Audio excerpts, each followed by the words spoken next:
Antigamente na Mongólia, os assassinos, a condenação deles era era ser amarrado às suas vítimas e eles eram condenados a caminhar sem destino nas terras frias e congelantes, com aquilo podre em cima deles. Assim é nós, quando nós não perdoamos o outro, nós não deixamos o outro ir, nós carregamos esse passado, nós fazemos esse passado com a gente.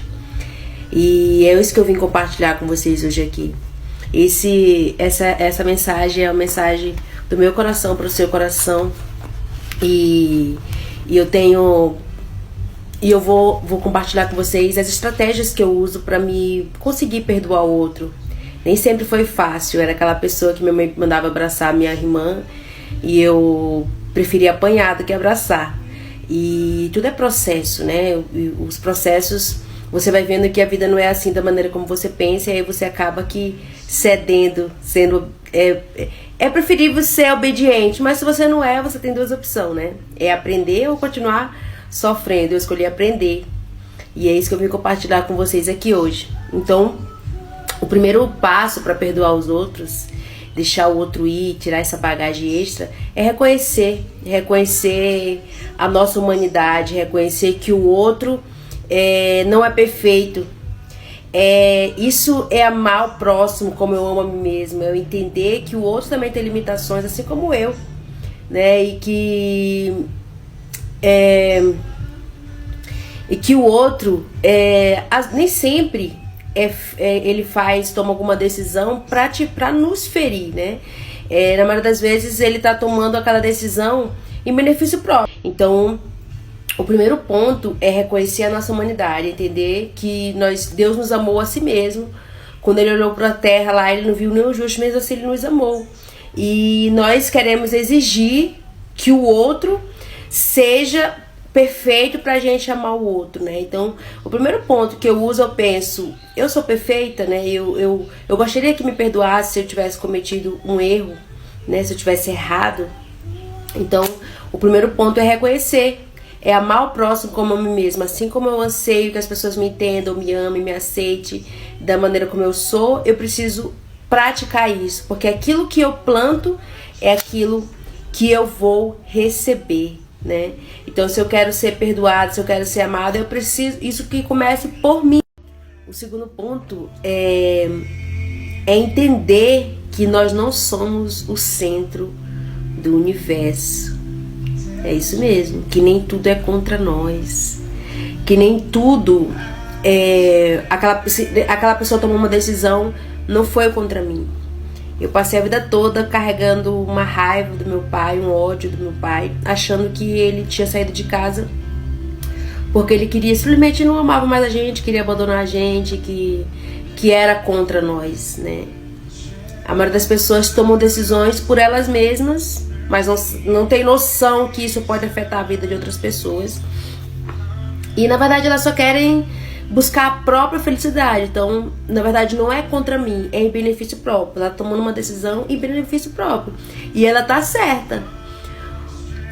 Se até Deus, o Todo-Poderoso, deixou o livre-arbítrio, então eu não tenho o direito de impedir com que o outro vá fazer as escolhas dele. Por mais que isso me afete, por mais que isso me machuque, por mais que isso eu sinta, que é normal sentir. É normal sentir. Não seria estranho se você não sentisse, né?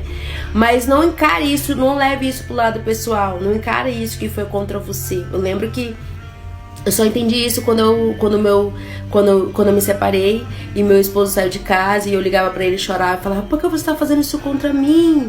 E ele falava: não tô fazendo nada contra você. E na verdade, no fundo, não tava mesmo. Ele só tava fazendo as escolhas dele. Tava querendo... até aquele momento nós estávamos vivendo juntos, e a partir daquele momento ele não queria mais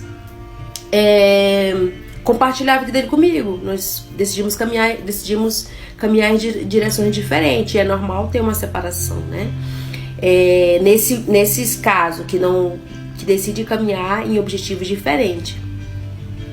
E aí foi quando a ficha caiu, que nem tudo era contra mim, que o outro faz, na maioria das vezes é pensando nele mesmo, pensando no benefício próprio, não é contra mim. Então isso me ajuda até tirar um pouco essa carga, né?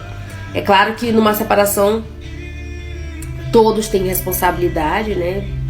Mas nós somos responsáveis só pelo aquilo que a gente planta. Por exemplo, se existem pessoas mais e essas pessoas realmente fizeram aquilo para nos ferir, para nos agredir, também não é problema nosso. Eu e você devemos escolher fazer o bem, plantar o bem, se é isso que nós queremos receber, entendeu?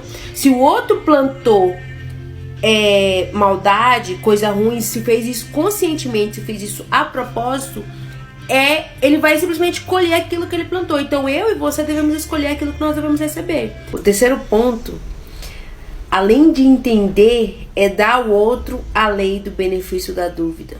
Porque nem tudo o que vem, as pessoas que nos atacam, é contra nós. Nem tudo é contra nós.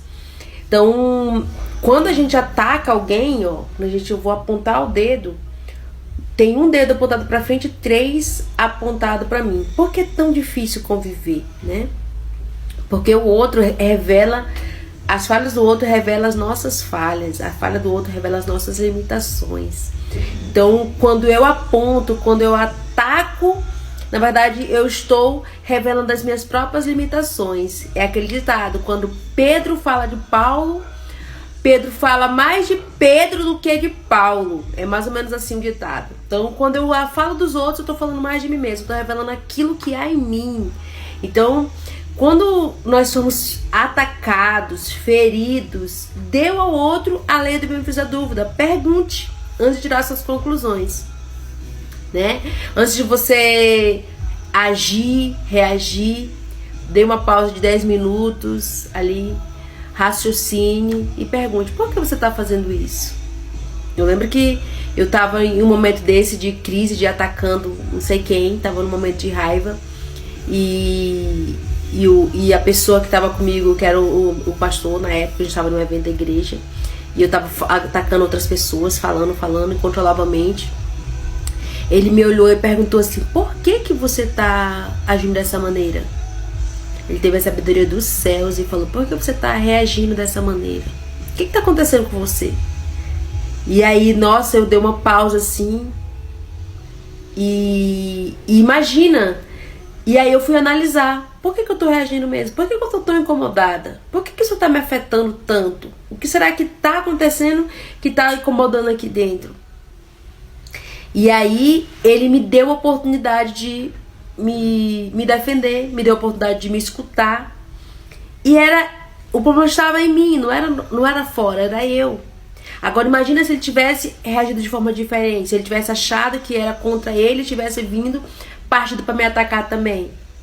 E aí era briga certa e inimizade para sempre. Então, antes de tomar suas conclusões, dê ao outro. Pergunte: por que você está fazendo isso? Por que isso está incomodando você? E outro ponto, lembrar que quando o outro está te atacando, a nossa reação é reagir, não reaja. Primeiro ponto. Segundo ponto é verificar que na maioria das vezes a pessoa está falando dela mesma. Ela mesma, às vezes ela está com problema e não sabe como compartilhar isso, acaba atacando